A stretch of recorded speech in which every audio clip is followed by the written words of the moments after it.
Então, a gente está falando um pouquinho aqui sobre a experiência de onboard digital. E eu só queria apresentar para você um pouquinho sobre o cenário. Não sei se vocês já viram isso, mas basicamente, qual que é a lógica daqui?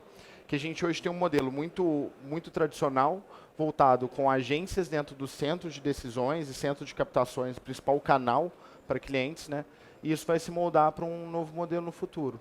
Então, vai ter um modelo onde ele vai ser ancorado dentro dessa parte digital e os outros canais vão ser utilizados simplesmente como uma maneira de, de auxílio. Tudo bem? Então, por que isso muda? Por que isso é tão essencial? Por que isso é tão interessante para o usuário? Primeiro que para a própria instituição bancária, esse outro novo modelo, ele é muito barato. Ele é muito mais barato. Você não depende de manter uma agência, uma infraestrutura pessoal para conseguir fazer com que isso funcione. A segunda razão é que você está muito mais próximo do usuário do que você estaria anteriormente. Imagina que o usuário tem que sair de casa, ir numa agência para ter um único contato com aquela instituição, que acontece, não sei, uma vez por mês, duas vezes por mês, depende muito da pessoa. No telefone, essa convivência, né, essa relação bancária, essa relação financeira vai se dar todos os dias. Então esse é um dos principais fatores de por que essa migração é tão inteligente para a instituição. E o grande problema aqui é que a partir do momento que a gente muda esse cenário, a gente também muda esse perfil de pessoas que estão procurando esse cenário.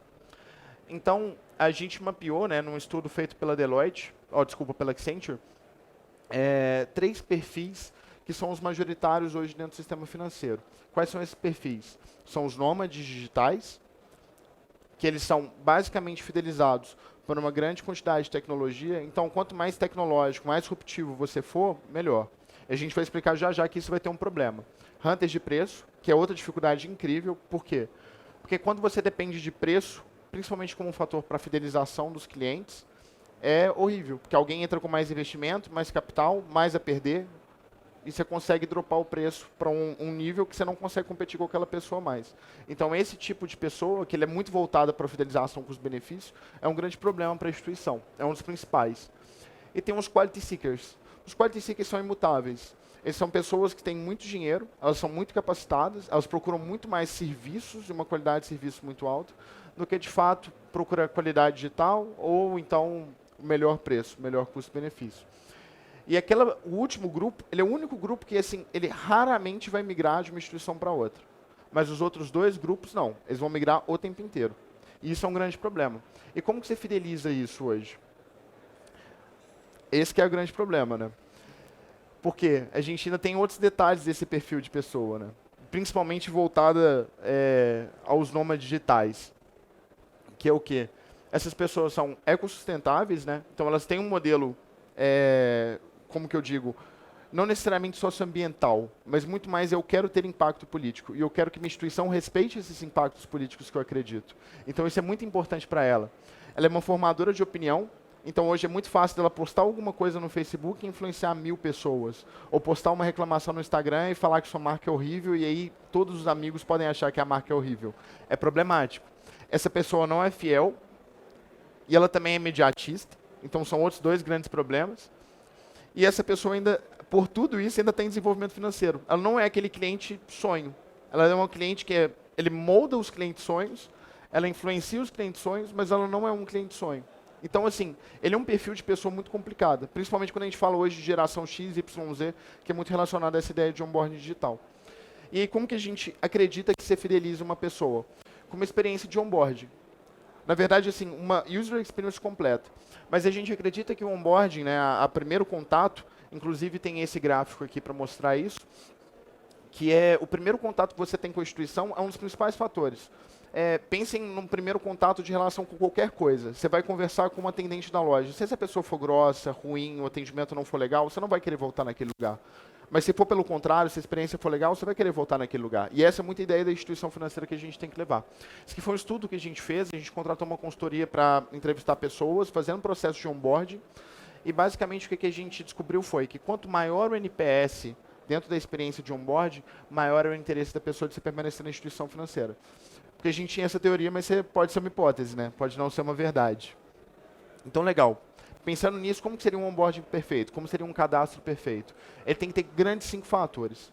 O primeiro dele é que ele tem que ser muito rápido. Lembrando, o perfil dessa pessoa é imediatista. tinha algum lugar que estavam falando sobre várias coisas relacionadas a que você tem 10 a 15 minutos da atenção da pessoa. Você perde esses 10 a 15 minutos de atenção, você perdeu essa pessoa, provavelmente. O onboarding tem que ser simples. Por quê? Porque existem grupos que são muito mais orientados, tem grupos que são menos orientados. Então tem que ser o mais simples para atender esses dois modelos de pessoas. E tem que ser um onboard seguro. E aqui eu falo seguro muito mais para a instituição financeira do que para o outro modelo. E a gente começa o primeiro embate, né? Porque se tem um onboarding que ele é muito rápido, ele é pouco seguro. Se tem um onboarding que é muito seguro, ele é muito devagar. Então esse balanço que você tem que fazer é o principal desafio dentro desse modelo.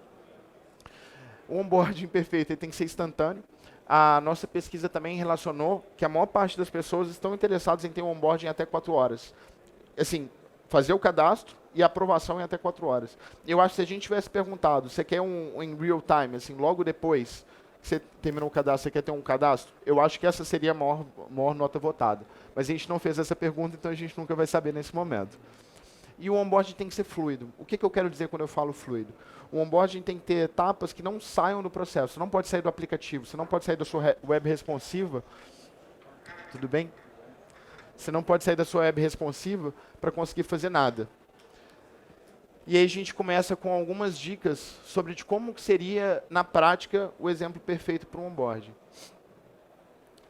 Esse é um exemplo do que, basicamente, necessariamente não deve ser feito. Quanto mais informações você vai pedindo dentro do cadastro, pior é o sistema. Por quê? Porque se você põe nome da mãe, nome do pai, sexo, e vão pedindo todas essas informações, existem 3 coisas que vão acontecer. A pessoa pode se sentir amedrontada pela quantidade de informação e desistir do processo. A pessoa pode começar a errar vários desses campos, porque ela se distraiu, olhou para outro campo, ou não digitou um, tem que voltar tudo. Então, todos esses empecilhos são mais um atrito que você está gerando para criar. Então, o que a gente fala é o quê? Cria um onboarding que só tem uma informação por tela. Só pede uma informação simples, objetiva e única. Pode aumentar no número de telas. A única coisa que tem que ficar muito preocupado é realmente com pedir estritamente o necessário para que aquela pessoa seja aprovada e que você consegue coletar as informações necessárias dentro da sua instituição financeira. Então, dependendo da sua regra de negócio, você tem que pedir, não sei, o CEP do trabalho. Peça, mas peça isso o mais objetivo e rápido possível. Então, legal.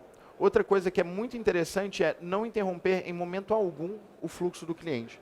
Então, quando vocês pedirem e-mail, por exemplo, CPF, CPF não, né, mas CEP, no caso, telefone, e medirem tokens para conseguir ter uma responsiva desse sistema, não peçam para que o cliente saia do aplicativo para depois voltar. Ele tem que fazer isso automaticamente. Já existem tokens hoje que leem o SMS que foi recebido e já auto-preenchem, por exemplo. E, por exemplo, validação de e-mail que não tem essa capacidade, pede para ele confirmar depois. Não pede para ele sair. Bacana? Outra coisa interessante que a gente tem que ter sempre é mostrar de fato o que ele tem que fazer. Existem vários bancos que já tentaram isso, né? E o que a gente descobriu é quando mais informações vocês dão simples assim, e realmente informações objetivas. Esse aqui é um ótimo exemplo, inclusive. Que é o quê? Olha, escolhe um ambiente que tenha iluminação, verifique se tem algum reflexo no documento e deixe o documento centralizado e focado. Isso é essencial. Se vocês tiverem esses 3 passos, assim, colocarem essas guias para que o usuário saiba sobre a sua instituição, saiba o que ele está querendo, saiba o que ele está fazendo, vocês vão reduzir, inclusive, o impacto, o erro, e vocês vão ajudar mais o usuário. Outra coisa que vocês vão ajudar muito o usuário, desculpem a cara aqui, mas é vocês deixarem sempre frames para moldar aonde que o usuário tem que encaixar tanto o rosto, quanto encaixar o OCR, o documento, né? Por que isso? Porque se não tiver esse frame, cria 2 problemas. Para documento, ele pode mandar a foto como que ele quiser. Ele vai tirar a foto do dedão, às vezes, assim. E acreditem, se eles não tiverem esse apoio, assim, acontece muito erro. E da face também, porque alguns desses processos, ele vai estar olhando para o lado, ele vai estar distraído, etc. Se ele tiver esse frame do que olhe para cá, sorria, pisque, alguma coisa, esses comandos muito simples, você ajuda 100% o usuário a terminar o processo. Bacana? E o último exemplo que a gente acha muito interessante são guias mesmo. Isso aqui são muito mais dicas. Muitos usuários têm muitas dúvidas, então tentem pôr um chat. Tentem pôr algum momento para que essa pessoa possa se comunicar com vocês em caso de dúvida. Isso vai fazer com que ela não se sinta intimidada de fazer alguma outra pergunta, ou que continue esse processo depois, ou tem que pesquisar no Google. Ela vai estar ali, tem uma dúvida X, já sai inteligência artificial hoje, já consegue fazer um FAQ para as principais dúvidas, você resolve o problema da pessoa quase que instantaneamente, de uma maneira muito simples. Outra coisa é sempre peça clareza para questões de comunicação, né? Pera, embaralhei tudo, pessoal. Clareza no sentido de que sempre explique quais são os documentos necessários para fazer aquele onboard. Logo de cara falar, vamos precisar disso, daquilo, daquilo. Porque essa pessoa, normalmente, ela não vai querer sair no meio do caminho porque ela não tem aquele documento em mão. E ela já olha e fala, ok, eu posso fazer isso depois. Porque a partir do momento que ela começou a preencher, depois ela tem que voltar, isso cria um desânimo. Se ela parar no início, ela pode realmente voltar depois. E comunicação, no sentido do quê? Fale quais são os próximos passos. Guie essa pessoa de fato para que ela se desenvolva, para que ela entenda, vai demorar um dia para você ser atualizada na minha instituição, vai demorar uma semana, vai demorar uma hora, a gente vai tentar aprovar o mais rápido possível e por aí vai. Bacana? Bom, era isso, foi bem rapidinho, você pegou um pouquinho mais para o final, se quiser depois eu explico mais depois, mas se vocês tiverem alguma dúvida é o momento. A gente consegue depois acessar essa palestra? Consegue sim. Vai ter um videozinho e eu consigo compartilhar o material com você. É só deixarem um cartãozinho ou um nome anotado, eu pego depois. Eu passei o meu e-mail para a menina que me convidou para entrar aqui. Andréia, beleza. Claro, compartilho sim. Ficou alguma dúvida? Pode ir, claro.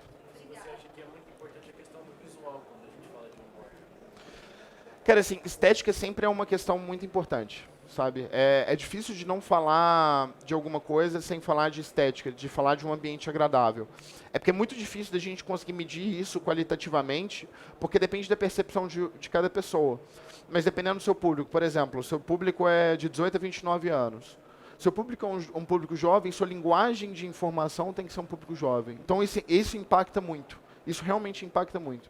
Designers claramente vão conseguir te dizer muito melhor sobre isso, mas eu tenho certeza que impacta. Dentro da nossa pesquisa, a gente conseguiu achar denominadores comuns que, por exemplo, instituições que tinham qualidades melhores, tiravam foto melhor, etc., às vezes perdiam na experiência do usuário porque o design era um pouquinho mais antiquado do que o público que estava avaliando. Então, todo esse tipo de coisa realmente acontece. A própria comunicação visual e escrita também muda. A gente teve algumas críticas sobre alguns bancos que falavam, a pessoa falava, tipo, eu não sou um idiota, pode me explicar as coisas que nem uma pessoa normal, coisas do tipo. E, assim, é incômodo, mas acontecia de fato. Mais alguma dúvida? Eu pedi também para receber os vídeos. Claro, eu mando depois. Então, bacana, pessoal. Muito obrigado aí pela presença, foi rapidinho, tenha um bom dia.